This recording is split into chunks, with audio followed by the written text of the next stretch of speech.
سنخوض معاركنا معهم وسنمضي جموعا نردهم ونعيد الحق المغتصب۔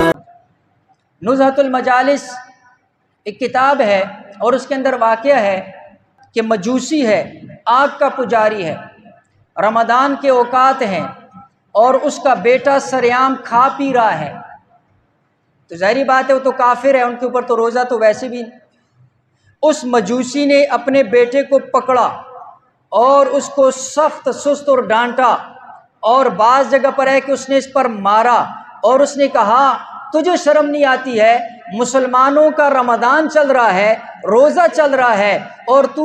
اس کے اندر علل اعلان کھا پی رہا ہے، روزے کی بے اکرامی کر رہا ہے۔ فرمایا یہ وقت گزر گیا، یہ بات بھی گزر گئی اور اس مجوسی کو موت بھی آ گئی، وہ فوت بھی ہو گیا۔ فوت ہونے کے بعد پڑوس کے اندر اللہ والا دیکھا، فرمایا کہ جنت کے اندر سیل، تو بڑا حیران، کہا تو مجوسی ہے، رب نے تو جنت کو کافروں پر حرام کر دیا، تو کیسے جنت کے اندر ہے؟ کہا اللہ کو میرا وہ عمل ایسا پسند آیا، میں نے وہ روزے کا ادب اور اکرام جو اپنے بیٹے کو ڈانٹ پلائی تھی، اللہ تعالیٰ نے موت سے پہلے پہلے، مرنے سے پہلے پہلے مجھے کلمہ نصیب کر کے ایمان کی دولت نصیب فرمائی تھی۔ اب اندازہ کرو،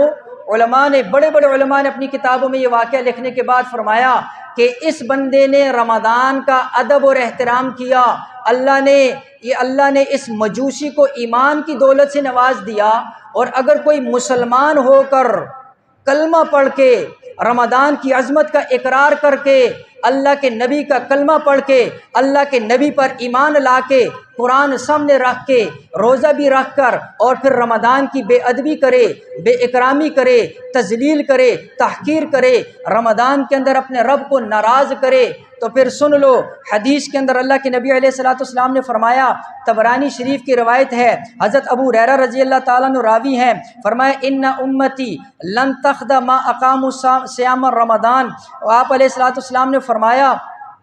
کہ میری امت اس وقت تک ذلیل نہیں ہو سکتی جب تک یہ رمضان کے روزوں کو قائم رکھے۔ تو صحابہ نے عرض کیا قائم رکھنے سے مراد کیا ہے؟ آپ علیہ الصلوۃ والسلام نے فرمایا رمضان کی بے اکرامی نہ کرے۔ آگے فرمایا جو اس رمضان کے اندر زنا کا ارتکاب کرے یا شراب پینے کا ارتکاب کرے، اللہ تعالیٰ اور آسمانوں کے فرشتے 1 سال تک اس بندے کے اوپر اپنی لعنت کرتے رہتے ہیں۔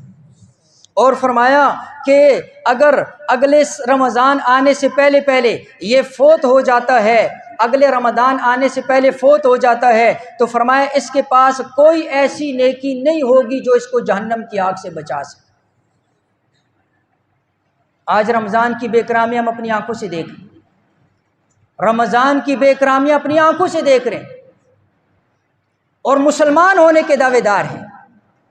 شرم اور حیا کا نام تک نہیں ہے، اپنے رب کے جو دشمنی کو للکارنے کے اوپر تلے ہوئے ہیں۔ اس لیے کوئی خدا کا خوف کرو، اپنے رب سے ڈرو، استغفار کا موقع ہے۔ اللہ کے نبی علیہ الصلوۃ والسلام نے فرمایا رمضان پا کر بھی بخشش نہ ہوئی تو یہ پکا ہلاک ہے اور اللہ اس کو ہلاک ہی کر دے گا۔ حضرت جبرائیل بد دعا کر رہے ہیں، حضور آمین کہہ رہے ہیں۔ اس لیے میرے بھائیوں گزارش یہ ہے رمضان کے اوقات کے اندر ایک اس کو عبادت کے اندر لگانا، اور اب تو رمضان کے اوقات کی بے اکرامی شروع ہو چکی ہے، علل اعلان شروع ہو چکی ہے۔ بخاری شریف کی حدیث آپ کو سناتا ہوں، اللہ کے نبی علیہ الصلوۃ والسلام نے فرمایا کل امتی معافن الا المجاہرین، فرمایا میری ساری امت کو رب معاف کر سکتا ہے لیکن اعلانیہ گناہ کرنے والے کی معافی کوئی نہیں۔ جو اعلانیہ گناہ کرتا ہے، دکھا کر کرتا ہے، بتا کر کرتا ہے، ڈنکے کی چوٹ پر کرتا ہے، سینہ تان کر کرتا ہے، آسمان کی طرف دیکھ کر کرتا ہے، نعوذ باللہ کہتا ہے کون ہے مجھے روکنے والا؟ پھر رب کی جب پکڑ آئے گی، اللہ کی قسم